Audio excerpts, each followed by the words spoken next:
High friends, welcome back to your own channel Nik Bhagat and farms. आज आपण Nikam Boer goat फार्मवर आहे, तर ॲट पोस्ट चिखली, तालुका इंदापूर, जिल्हा पुणे।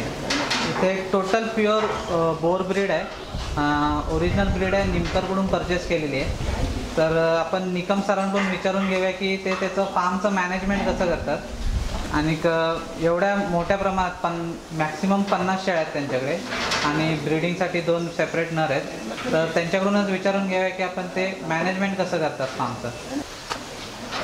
सर नमस्कार। नमस्कार सर, इंट्रोडक्शन। माझं नाव श्री रवींद्र लक्ष्मण निकम, राहणार चिखली, तालुका इंदापूर, जिल्हा पुणे। मी सन 2011 साली गोट फार्म टाकण्याचं नियोजित केलं। याचं कारण असं की माझा वडिलोपार्जित शेतीचा व्यवसाय असून शेतीमध्ये पावसाचं पर्जन्यमान, घट्ट पर्जन्यमान आणि बाजारभाव यामुळं शेतीत म्हणावंसं उत्पादन आणि खर्च यांचा मेळ कुठं बसत नव्हता। याची जाण माझ्या लक्षात आली आणि मी त्याच वेळेस एक गोट फार्म तयार करण्याचं ठरवलं आणि सन 2011 साली मी एक 10 पाठी आणि 1 नर हा निमकर गोट फार्म फलटण यांच्याकडून तो सट खरेदी केला। त्या संचाची किंमत अंदाजे त्यावेळेस 5 लाख रुपये झाली आणि 5 लाख रुपयाची किंमत खर्च केल्यानंतर मला प्रथमतः गोठा बांधायचा होता, परंतु माझ्या असं लक्षात आलं की आपण गोठा बांधण्याच्या ऐवजी हे जे स्वतःचे 5 लाख आहेत ते त्या प्रत्यक्ष माद्या आणि 1 नर खरेदीसाठी वापरले आणि जुना जो गायींचा गोठा होता, जेणेकरून मला गायींच्या व्यवसायामध्ये किंवा दुधाचा धंदा परतळीत नसल्यामुळं तो परवडत नव्हता, त्याच्याऐवजी ॲटोमॅटिक त्या गायींचं प्रमाण माझ्याकडनं कमी झालं आणि त्याच्याऐवजी मी शेळ्यांचं व्यवस्थापन आणि शेळ्या खरेदी करून गोट फार्मिंग 2011 साली सुरू केलं। तर या बोरचा जो तुम्ही गोट फार्म चालू केला आहे, यामध्ये टोटल अनुभव किती आहे सर? माझा साधारण बोरमध्ये 2011 ते आजपर्यंत 6 वर्षाचा अनुभव आहे।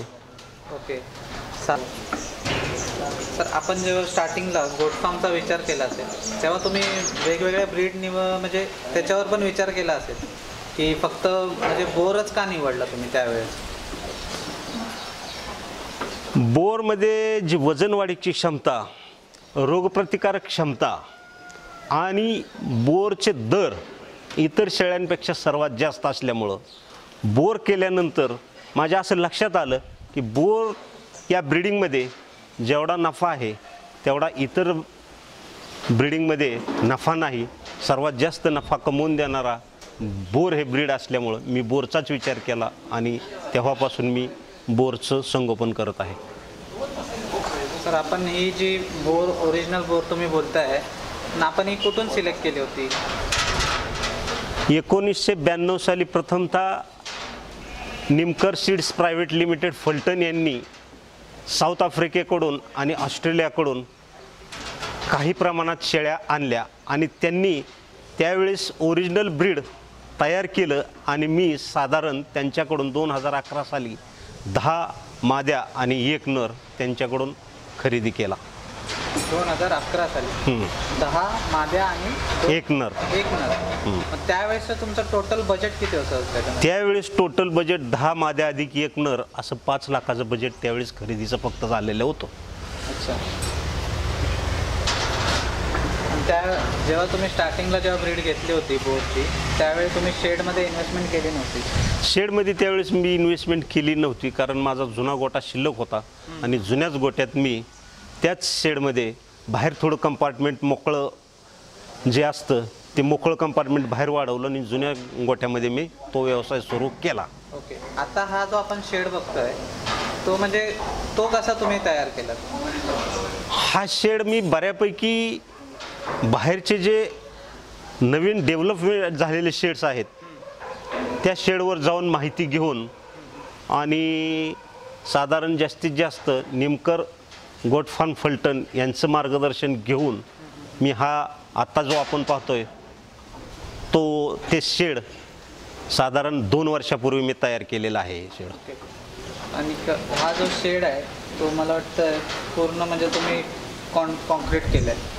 आता याच्यामध्ये परत काय मेंटेनन्स करायची गरज नाही. याच्यामध्ये करतानाच असं केलेलं आहे की याच्यामध्ये भविष्यात कुठलीही दुरुस्ती करण्याची उणीवच ठेवलेली नाही. त्यामुळे यात काही वेगळं करण्याची काय गरज नाही. जे डेव्हलप आहे आत्तापर्यंतच्या गोट फार्मिंगमध्ये जे डेव्हलप गोटे आहेत त्यापैकी एक अशा पद्धतीचं गोट्याची निर्मिती केलेली आहे.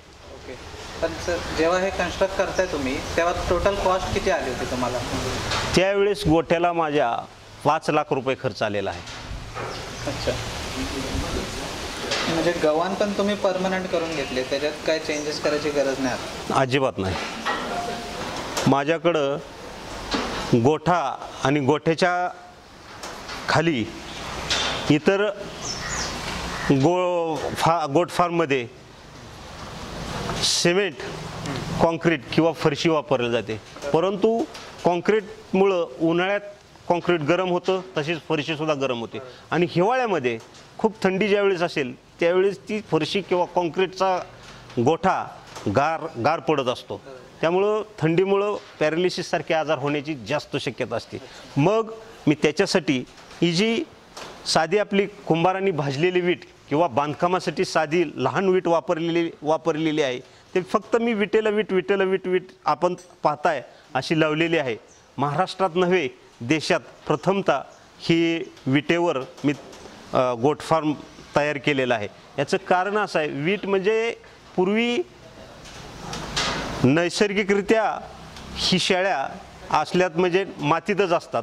परंतु माती जर टाकली तर ते पायाने उकरत असतात. उकरल्यामुळं खड्डे बनत असतात. त्याच्यासाठी हे नॅचरल असावं म्हणून मी विटेला वीट म्हणजे फ्लोरिंग ज्याला म्हणतो आपण ते विटेचं वापरलेलं आहे. आपण पाहताय हे तांबडी वीट तुम्हाला दिसत आहे. फरशी आणि कॉन्क्रीटमध्ये आणि आपल्या विटामध्ये तो गोचिडचा प्रॉब्लेम होतो, तो कधी आपल्या कामावर जाणवला आहे? गोचिडचा प्रॉब्लेम जर मॅनेजमेंट तुमचं व्यवस्थित असेल तर गोचिड शक्यतो होत नाहीत. परंतु गोचिड जर झालेच त्याला गोचिडावर जी औषधं मिळतात बाजारामध्ये, प्रत्येक वेगवेगळ्या कंपनीचे वेगवेगळे मिळतात, त्याचा औषधाचा वापर फार क्वचित वेळी आम्हाला करावा लागतो. आणि तो केल्यानंतर या फरशीचा आणि गोचिडाचा काही त्रास होत नाही.